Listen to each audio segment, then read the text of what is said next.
It seems that as of late, content creators in the Philippines have had a target on their back for the last few months. And it goes way beyond Vitali. So, my name is Mike Fluke, and you're watching the Filo Republic podcast. And in this episode, I'm going to help content creators stay legal when they're in the Philippines. This is for expats and locals. So, if that sounds interesting to you, stay tuned until after the intro.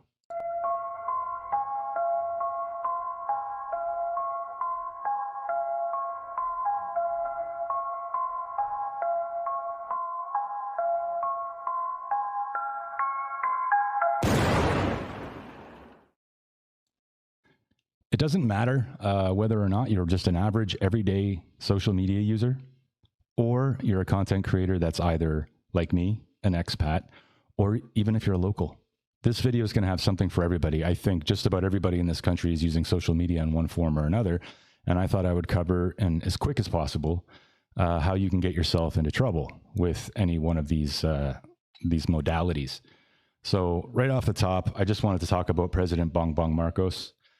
He's taking a real tough stance on social media and content creators right now.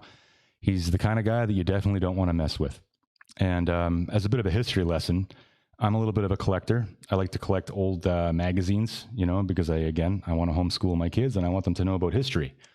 This is President Bongbong Marcos's parents from a 1986 magazine. And that's the header. That's the main title. So this is his father and mother. And I'm not going to make any opinion of that because I wasn't there. I was only a wee little lad when that came out. But just off the top, President Bongbong Marcos is very, very smart about his PR, and he's decided to go by Bongbong, which is a nickname that he grew up with. So he's Bongbong Marcos Jr., even though his real name is Ferdinand Jr., which is his father's name. And I think just to get the stink off that name, he's decided to go by his nickname. So he's very smart. He's very crafty and clever. And he's the one that you're going to contend with. He has the attitude that he wants to be respected, but maybe fear is better. And as we move forward through this video, we're going to see areas where I think the government, maybe not himself, but through various government meetings and processes, they are being very tough on social media and content creators. So I'll move along here. It goes far beyond Vitali. Like, I don't even think I have to elaborate on what laws he broke. The guy's an asshat. He's a total dwarf. And he just made an utter fool out of himself. And I don't think he's doing too good right now. But, for national unity, the government has taken the stance that they're going to back Filipinos against bullies. So that's what Marcos said after the arrest of Russian vlogger Vitali. And he actually did a react video to Vitali's stuff. And it's been, made very clear. I think recently Vitali got out on bail for some of his charges, but he's still apparently going to face all sentences. So I don't know if they're going to let him out of the country. I mean, personally, I hope they don't go soft on him. Because I just think that wouldn't be, after all the bluster, I think that would kind of be a bad move. He really misbehaved. But with that said, obviously, I personally don't want to see the wrath of the government either. So I'm definitely trying to follow in line. But yeah, so let's just quickly take a look at this fine lady here. She's looking at the regulation of social media content creators pushed. She looks like a lovely lady. Like those glasses look like they came right out of the Capitol and Hunger Games, the first couple movies. And I'm sure she's great at parties. And so she's proposed the registration of social media influencers and vloggers on top of the creation of a council of peers among content creators to regulate and fact check online posts. So the government is doing what they're doing in the West. They want to be the single source of truth. And if something is a moving target and it hasn't been confirmed, well, as that target moves, they, again, would still like to be the single source of truth, it appears. At a press briefing on Monday, Geraldine Roman, which is her name, she said that she was eyeing the creation of a digital council of the Philippines composed of stakeholders such as content creators, digital advertisers, and public relations firms, the Department of Information and Communications Technology, the National Bureau of Investigation, that's their FBI, and representatives of social media platforms, Facebook, Meta, Instagram, TikTok, YouTube, and X, which is formerly Twitter. She said that including government agencies would give the council teeth. So I'll read a bit more, and then I'll read one more little bit. So this group will have their own code of ethics, standards that have to be followed, and it would receive complaints from victims of fake news that they will fact check, and they're going to add false information that would be flagged, and social media platforms must place annotation on the post. So kind of like what they do with Twitter, having community notes. But I think they're trying to go the more Joe Biden route, where they just have a back door into the system and they can set it all up themselves. Like it was found out that Joe Biden's administration was curbing the free speech amendment in the United States through backdoor deals and stuff like that. At least in the Philippines, they're doing it in front of your face. So there's nothing sketchy there. There's nothing unexpected. So, and I'll get into this gentleman later on, but they're mainly going after people that are spreading fake news. And in a moment, I'm going to provide a really quick example of that. So in an interview, PCO chief Jeff Ruiz, I'm just going to say Riz, J Riz, said the government, as an alternative to the regulation of vloggers, may also step up efforts to educate netizens about their responsibility to disseminate only the truth. So keep that in your head, in your knowledge basket there, because I'm going to circle back to that thought. They are studying the possibility of regulating social media content, and we would hope it would somehow push through, especially in the case of those who are responsible for spreading false content. Now, my issue with this right off the top is, what if someone is reporting on something where there is an absence of information and they're pointing that out? And that will be an issue that I get to when I get to the struggle session. As they have not passed these laws yet, they're having to kind of cobble together, meetings where they call in social media influencers. And, in my opinion, I think it's a CCP style struggle session, and it's got all the hallmarks of that, because they didn't, as far as I understand, they didn't quite break the law. In the Philippines, and I will definitely point out the actual part of the law after I go through this example, you're allowed to criticize the only people that you can criticize online. I mean, maybe not so much the players, but you are allowed to criticize the game as far as it goes with politics. But what I'm seeing here is that when you become an influencer and you've got 1 million followers, then that changes the scope of how the legal system is going to interpret that law. And as currently, it seems that the people in this quote unquote, my opinion, quote unquote, struggle session, it appears that they broke no law. So instead, they were hauled in. I don't know if it was televised or not, but it was recorded. They were hauled in before the government and, basically requested that they apologize for their reporting. And I'm going to elaborate on what that is. So if you're a local, this is for you. But yeah, so I believe it's about time that we resort to regulation, or if not regulation, at least notify vloggers, the social media users, about their responsibilities to the public. So it's creating a new tier, like a new class of social media user. So here's some reporting from the quote unquote struggle session. Content creators apologize for calling killings a hoax using a bad word. So this was in March of this year. And I did all this research before I made my first video. So I've had some risque content, in the beginning of, Filo Republic. When I get into the discussion panels, it's going to be quite positive about the Philippines. So in order to not look like a grifter or biased for the Philippines, I thought I would cover some of the dark parts, but I just want to make it clear that this is not a poo-poo on the Philippines podcast. And I look forward to getting out of reporting on news and just talking to ladies. So, yeah. So anyway,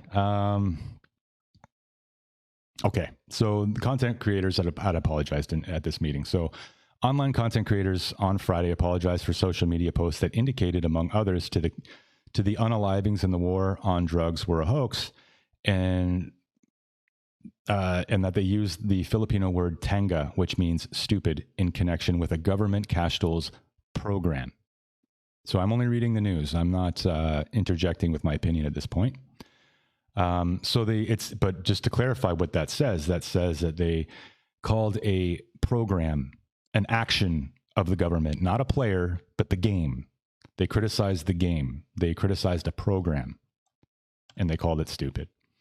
So they had a hearing, on cybercrimes and fake news, and they have very steep cybercrime laws, and girls here are not allowed to use OnlyFans, which will definitely make my podcast much better than Fresh and Fit. In that regard, I still have much respect for them, but I'm going to have a different caliber of lady. Filipinas are lovely. They're graceful. But yes, so one gentleman, I believe it's a gentleman, he came out and after being prodded by the committee, he apologized, and he said moving forward, he will first look for documents and not rely on reports. So this is where we get into issues with the government being a single source of truth. So the government, and I'm going to leave names out of this. If you want to look on your screen, you could probably see the name there, because you don't want to hit the players, just the game, folks. I feel that these statements were leading in kind of just a little bit, you know, like a little sassy.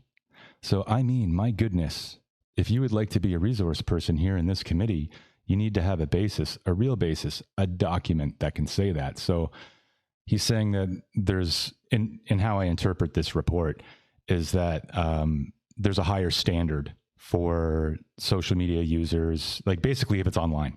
And there actually is, because libel laws are 1 year offline, but they're up to 15 years online.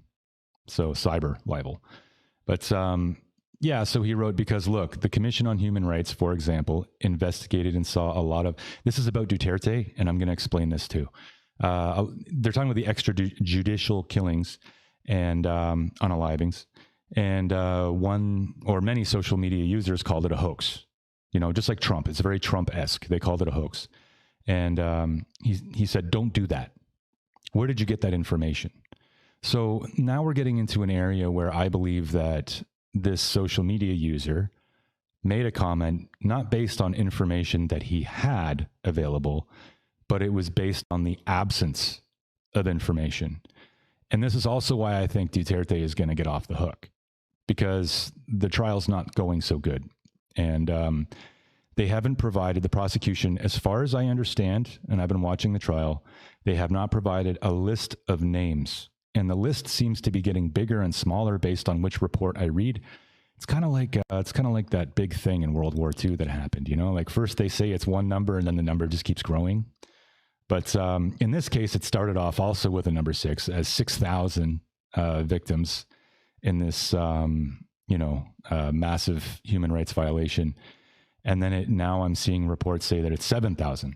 But the problem with this is that people are pointing it out as being quote unquote a hoax, because they haven't, like, the list, it is not known. It has not been publicized that there even is a list. And I think some politicians, including Sarah Duterte, have said there is no list. I believe. I'm not totally sure. So, but I believe I've seen that in passing. So if there is no list, then that's an absence of information. That's an absence of evidence. So these people are talking about that. They're getting very technical on these influencers. So moving on, and I'll get through this really quick now. They said that it was news. They said that it was in the news, but this particular person in the government said that the war on drugs, unalivings, had been confirmed by the Commission on Human Rights and the ICC, which also a judge had to recuse herself from, because she was a prosecutor in the Philippines prior to this, also I believe against Duterte. So it's no secret that the ICC swings far left. So, you know, I kind of see a lot of dynamics here that are like very Biden versus Trump-esque. So Marcos being on the same kind of side of the coin as Biden, and Duterte being kind of on the same side of the coin as Trump. Obviously, they're very different people, but just at a high level. That's how I would view it. So yeah, he asked, do you have a document for that? You have a document under oath that indeed the family of the victims disputed that data. And so he's just kind of like, it's kind of like what they did. What's his name? He does the uncensored thing, that British guy in the United States media. He's been all right lately. Fuck, I forget his name. Maybe I'll remember it later. But anyway, one of the things that he used to be guilty of that Ben Shapiro was really good at pointing out is that certain people will dangle, victims in front of him, and like basically use, really sad things as a shield, to pull on emotional strings, but really there's no substance to it. So I think that these influencers were talking about the lack of evidence. They weren't, and that's what led them to believe it's a hoax, because at this point we should know that there is evidence and there is a list. Moving on, I'm getting into the weeds. So the person said, "These are my reactions and opinions. I apologize." So again, as far as I understand, the law is he's not breaking the law. And then another rep in the government called out someone with the last name of Chu for saying in a Facebook post that many police officers and soldiers wanted to resign over the March 11 arrest of Rodrigo Duterte. They wanted to. And I believe it's a girl. I believe her source, and I apologize if I'm wrong. Her source was TikTok, and she saw people saying this on TikTok. Maybe some of them were in uniform. Don't know. Didn't watch all the TikToks. But this is just like, organic, watching social media. And Filipinos are probably the most adept at, getting impressions from social media. So she actually stood her ground too. So this one rep asked, how many police resigned? But that's not what she was stating. She stated that it was her opinion that many police and military wanted to resign, but everybody's got to feed their family, right? So, and it was just based on observations that she made on TikTok. I mean, it doesn't seem illegal to me. And then, she replied, "If you go on TikTok, there are policemen. Sir, I am not counting. These are general impressions, sir." So then he said, "You're saying according to them. Is that what you feel? Or are you trying to say now that this is what the masses feel?" So I just get the vibe that they're really cared about preserving the narrative, which means it must be very fragile at this point. And then nobody on record who filed their resignation, sir, just because of the Duterte arrest. So there's none on record right now. But again, that isn't what she was saying. So they twisted what she was saying. What she said was there's people who want to. She didn't say that there are people who have. So it's like a little bait and switch on that one, in my opinion. And then, and then he says, "Therefore you were wrong. Yes or no?" And I just find that to be, I find this whole meeting that they had with the government to be a little intimidating. And I don't think it would fly, it's not up to an international standard, in my opinion, although the way the West has been going. So Chu, huge balls, said, "I will not apologize, only because if you read the entire post, it was to support the PNP and it was a good post. It was not news. I made sure to put the word da." I don't know what that means, but I think it makes it more vague, because no police can ascertain their name. So they can't say their name. So that she used anonymous sources, I guess. "I am maintaining that I am speaking the truth of the impressions made on social media." And that's the end of that story. So it just, again, it's got struggle session vibes. And I've already pointed out that, the case seems to be having some problems within the ICC. I also believe that they already tried Duterte and it came up inconclusive and he was acquitted for any charges. So he's already been through it once and now the second time. So it looks to me like they're weaponizing the law, or at least not the law. It's not even the law, because it appears that these people didn't break the law. So there's possibly could be interpreted or perceived as using intimidation tactics. And again, this is not to criticize the government. This is to let expats and locals know that this is what's happening right now. Read the room. Don't cross too many lines. Keep it light. Again, why I'm really happy that I'll be getting into making just a regular Joe dating podcast. And I'm going to cue the video right now. You wouldn't be watching this video unless you were interested in the Philippines. Perhaps you're in a research phase. Don't know, but I do know that if you head down to the Philippines, dating is most certainly going to be a part of that equation. And I'm here for it.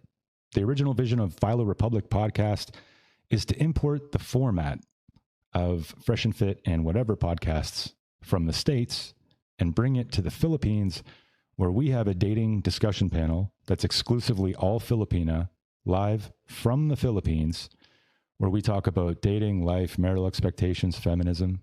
Has feminism taken over this country in the same way that it has the West? Or is it a little bit different? What are the nuances? I formulated all my questions to mirror those of the podcasts that I mentioned earlier from the West. So that way, if you watch both, we want to be more of a companion. you can compare apples to apples. You know, I'm not competing with the other guys. I think they're great at what they do, except for Myron's freakouts, I will admit. So if you're a fresh and fit hater, I hear you. I wouldn't be rude to a Filipina, especially in front of the whole world, because every time one is rude to a Filipina, it's like killing a kitten.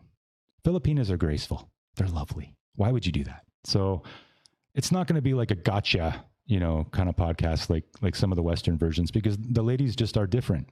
And OnlyFans is it's illegal here. So now my only issue is that I've kind of reached the end of my runway. So I've already spent about $5,000. I've gotten all my gear. I've created a studio inside my house, and I've cast about 400 ladies to come on the show, and I'm ready to go, except I need one piece of equipment that will allow me to bond multiple internet connections together so I can stream reliably. And I need a little bit of extra scratch to pay the girls because they're incredibly shy and they probably have to take a day off work. So if you would like to see this become a reality sooner or later, I leave that to my audience. If you want to help speed it up, like the video, subscribe to the channel, leave a comment because it helps the Googles. And if you really want to shine me on, please do consider supporting the channel. So you can find all the links you need in the description below. And I guess we're going to go back to the video. All right. So Vitaly started off smug. And again, I'm not getting into the laws he broke because the guy was a complete asshat. But he ain't looking too happy after a few weeks. So you don't want to mess around. So again, just to quickly put a bow on the social media regulation, they want to register influencers with a government council. They want to allow official agencies to flag or fact check social media posts, just as Biden had behind closed doors in the United States before he lost his final election. Penalize content creators for misleading or critical commentary. That's a little alarming. That's what AI reported. You know, that's the spin. I don't know if that's true. If they want to penalize content creators for misleading or critical. I mean, misleading, yes, but critical. If that's true, we have a problem. And then public inquiry, like a communist-style struggle session. These are my words now. And that's just an observation until the legal framework is in place. So because they didn't break the law, they got hauled in. So this assumes that the government can be completely trusted to act as your single source of truth, and disagreeing with them will subject you to consequences if you have a large following. So when you have to make it a law, you've already lost the argument. Moving on. This is the meat and potatoes. I'm going to fly through this one really quickly. If you want to download this document, you can grab it in the members only community. I think it's a good little handbook. It's about 27 or 28 pages, 25 pages. It's about 25 pages long, and it breaks down examples of how you might be breaking the law in different ways. So again, this is a public service. I am not a lawyer. Actually, I have a disclaimer up here. This is just a bunch of research that I did. And where is it? Right here. Yeah. I'm not a lawyer. Okay. This is just the product of a bunch of research that I've done. So this is based on Article 353 of the Revised Penal Code, which anybody can read online. And so libel is defined as any public and malicious imputation, even by suggestion or innuendo. And therein lies the meat of this whole problem, you know, because it's very vague. And intent is a huge part of it, which means we're getting into, 1984 Minority Report thought policing. That tends to dishonor or discredit a person, even if no direct accusation is made. So you can be vague, and that's what all of this says, suggestive insults, being vague but damaging, sarcasm or memes, and subtle social media posts. Basically, you might not name, but if your audience can clearly identify who you're talking about, then you could be hit for libel or defamation. So let me give you an example. You're a content creator who puts somebody, like maybe a girlfriend, in all your content, and then one day she's not in the content anymore, and you say, "Oh, we broke up," and then you start making jokes about, very specific jokes that are clearly related to your girlfriend. If anybody goes into the comments of your post and they say, "Oh, you're talking about person XYZ," I get it. Just by them commenting that acknowledgement of who it is, if they're correct, then there's a good chance that can be, everybody's responsible for their own posts. You're responsible for the content you create. The commenter is responsible for the content they create. But overall, the body of work, the whole body of content can be used against you, because if there's a reasonable belief that people can understand who you're defaming, who you're libeling, then that will be used against you. So you don't even want to have any lingering, subtle, suggestive or vague but damaging content in the Philippines at all. And that actually goes through, just like in Thailand, you can get in serious trouble if you word a bad review for a restaurant or something online and you're still in the Philippines. I mean, most of you guys, if you're tourists, you're going to be passing on through, you're probably fine. Not much they can do about it, but they do have extra powers, I believe, here. Businesses can get reviews removed much easier than they could in the United States. So if you do write something naughty, on a review site about a business, be very careful. Don't name names. Don't provide pictures of the people that you're referring to. Just say, oh, the server was rude or whatever, the food was cold, but keep it to the game, not the players. So what does reasonably identified mean? The courts usually look for clues in your content, i.e. a job title, a location, photos, initials, and timing. So if I was to talk trash about somebody that was in my content all the time and now they're not, and I just said, yeah, sometimes it just doesn't work out. I guess some people just suck, like something like that, then that would be the timing of that would put me over the line. They also look at your relationship to the person, the reactions from your audience, as I've just previously pointed out, and the context from previous posts. So if you've posted about them before. So yes, if you have them in your content on a regular basis and then they disappear and then you just start, going on waxing poetic about how girls, they're just not the same anymore kind of thing. And I actually think that this is, this is actually probably a law that should be tilted towards women, because I see a lot of memes after a girl gets dumped or if she breaks up with a guy. She'll often claim that that gentleman is narcissistic or he's abusive, with or without making a VOC claim, or he's, just not a good guy, or, impugning his fidelity and stuff like that. And they post these memes, so on a girl's wall, you'll see a bunch of photos of her and a guy, and then suddenly the guy's not in the photos, and then her content changes to memes criticizing men for certain very pointed things. That would actually fall under this law.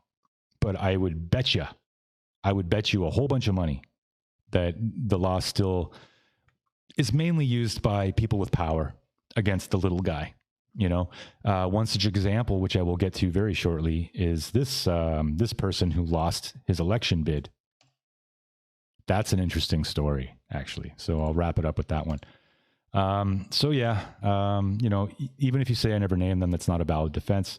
Commenters can get the original poster in trouble, and identifiable even if not named. So that's how they get you in court. And remember, if you're dealing with somebody that's powerful or petty or both, that's when you're in trouble. So to be clear, as I've stated, the original poster, are liable for what you wrote. Commenters are liable for what they write. The comment section as a whole can be used as supporting evidence to prove that a specific person was harmed by that post. So yes, comments can prove a libel case, but if they say something that's also libel inside of their comment, so they kind of repeat something you've said, then now they're on the hook for that as well. And I just don't see how that's really enforceable by law, at that scale, because there's millions and millions and millions of social media users in the country. So I would imagine it falls more into the show me the man and I'll show you the crime. So it's really good if you want to consider using social media content automatic deletion plugins. I'm not going to pull mine up right now. In the future, maybe I'll put one in the description. Look in the comments for a particular plugin that I've just personally purchased recently. And I just reactivated Facebook in the last few months. But I like to every few months just wipe the slate clean and start over. And I recommend that for everybody, because you don't know if something's going to come back 5 years later because you said a naughty thing about a politician that has power or a billionaire or something, and now they want to burn your house to the ground metaphorically. So, yep. So what is not cyber libel? Factual reporting backed by evidence, i.e. police reports, court records, etc. So from the one source of truth. Criticism of government policy is not considered cyber libel. It is protected under free speech. Again, the game, not the players. And then, You could say, I don't like how this mayor handles traffic. It's not a direct false accusation. It is an opinion, which is why, again, using the word tanga in this story, that was legal. So that's why those content creators aren't facing any fines, as far as I understand. But I'm sure that the government said they were being lenient. Just sharing isn't safe. Only the original author of defamatory content can be held liable under the Cybercrime Prevention Act of 22. Simply liking, sharing, or commenting on such content is not punishable unless you add your own defamatory remarks. Now, however, I have also seen in the time, because I've lived in the Philippines since 2016, and I've lived in Asia for give or take 15 years. I've seen cases where sharing something got somebody in trouble, but I don't have that ready right now. So now let's look at politicians themselves. In the Philippines, you can criticize politicians for their public work, but you are not automatically protected from libel or cyber libel just because they're public officials. There's no free speech immunity like in the US, but there is some legal room to criticize public figures. But again, don't focus on the figure at all. Focus on the game. So the short version of the law is the Revised Penal Code, Article 353-355, and you can look those up. And the Cybercrime Prevention Act, Republic Act 10175, do not exempt public officials from filing libel or cyber libel cases, so they can go after you. The truth of your statement is not enough to protect you. It must also be shown to have been made with good motives for a justifiable end. So that's getting into thought policing now. That's getting into interpretation. And obviously, whoever's bringing the case against you, they're going to have more money than you. They're going to have more swing than you. And it's however they choose to interpret it, and then people love to, get really upset and act like it personally hurt them, just as we've seen with other VOC cases, if you go check that video out that I made. So what is allowed? Under the Supreme Court doctrine, you are allowed to criticize how a public official performs their duty. You're allowed to express opinions or fair comment on public issues and discuss facts backed by evidence or official records. This is called the doctrine of fair comment. But you can still get in trouble if you accuse a politician of a crime. So this person steals public funds without evidence. So this is where it's getting a little, that's why you just lay off the players and just stick to the game. Uses insults, mockery, or malicious innuendo, refers to their personal life that is not in their official capacity, which I fully agree with that. You shouldn't hit somebody's personal life or talk about their kids or whatever. That's disgusting. And it is seen as being posted with malicious intent. So yeah, I mean, if you look at it, what I mentioned before with the struggle session, it's kind of like, were those people being malicious? I mean, I don't think so, but a sensitive government that's trying to protect a fragile narrative, how do you think that's going to go? So, a safe example is I think Mayor Reese has failed the people, and Mary Reese is just a fake example. I'm not referring to anyone in particular. The roads are a mess and the garbage isn't collected. But a bad example is Mayor XYZ is a corrupt thief who's using our taxes to buy cars for his mistress. Now you don't have any proof on that one. So again, stick to the game, not the players. I'll wrap it up. There are some real case examples here, which I'm not going to read. And, you got to be really careful. Now, politicians, God bless them, are in a position to weaponize the law. And the Streisand effect doesn't carry as much weight as it does here back home. Or it doesn't carry as much weight as it does back home here. Anyway, quick background. There was a former, once was, I don't want to say has been, because that could be interpreted as malicious or derogatory. So I'm going to say once was, child star from the 90s that became a politician. His name is Senator Revilla Jr. And a quick background in 2018, a special appellate anti-graft court in the Philippines acquitted him of plunder and 16 separate graft charges, noting the prosecution failed to establish that he had directly benefited from the alleged transactions. However, the court ordered him to return 124.5 million pesos to the government, acknowledging civil liability for the misuse of public funds. As of the latest available information, that amount has not yet been paid back. So it is my observation, understanding human nature, he went into the election with that stink on him, and it cost him his election. He lost. So what his reaction to that, angry bees, like some sleep, like you never know who's going to do it. But this man clearly has pull, both politically and as a celebrity. And he's picking on social media users. This is the guy here. And yeah, I'm not going to read that. I'm just going to look at my Coles notes. So he announced plans to file cyber libel complaints against individuals allegedly behind a disinformation campaign that he believes led to his electoral defeat. So it wasn't his fault. So people are just looking at the absence of information. You know, like he wasn't charged. He was acquitted. That's fair. But the government still told him that he had to pay the money back. So people made their own opinions of that, but they attacked the player. That's how he's going to get them, possibly. So he announced plans to file a cyber libel. It sounds like he's claiming that there's a conspiracy theory going on here. You know, politicians can do that too. And one of the false claims involved an alleged statement by Rivia that somebody had said that he had refused to return the money, which he denied. And you have to prove that. You know, like I agree with him on that regard. Like if you're going to make statements like that, F around and find out. But again, if you're going after like regular Joe, you know, people that make 10 to 20,000 pesos a month, which is only like $200 to $400 a month US, I kind of think it could be interpreted as bullying, cyberbullying. So that's my opinion. In the Philippines, the statute of limitations, and I'm not talking about him. I'm just saying in general, if you do have that much power and you're going to take somebody to task who's just a little mom, you know, a single mom who's making comments about it because she's frustrated with the state of her politics. I mean, to me, that would be a little bit, you know, heavy-handed. So yeah, the legal basis for this, it's 1 year in real life, you know, and then cyber libel, you know, it could have a 15-year prescriptive period. So, and that was proven in this court case, GR number 203335. So if you want to look that up, it's Dicini versus Secretary of Justice. Oh, so it's another case of a government person going after an individual. It seems like they do that a lot here. So the 15-year period, and this is it. This is the end of the document. The 15-year period starts from the date of the defamatory content was posted online, not when it was discovered, unless argued otherwise. So that's still, I don't know.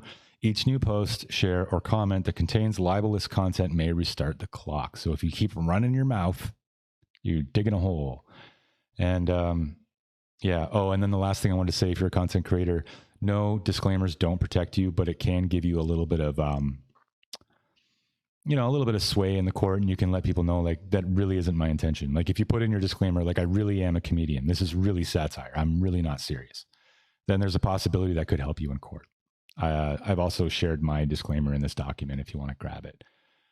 So it can show that you had no intent to defame. It can signal to the court that the content is commentary or opinion, much like this video, and it could possibly weaken the malice element of libel and help your defense if you are accused. Do not rely on your disclaimer. And that's it. And then I've provided all my sources at the end of the document. So you can download this if you want. It's available in the members only community. It's a really good handbook because it goes through every single example. So you're not going to commit cyber libel or defamation. It also lets you know who the players are. And yeah, I guess if you have any questions about that or any thoughts, or if you think I'm a big moron for being an expat that's even daring to talk about this stuff, let me know in the comments, because I know that expats, we like to hold our own accountable. You know, my name is Mike Fluke, and you've been watching the Filo Republic podcast. I'll see you in the next video.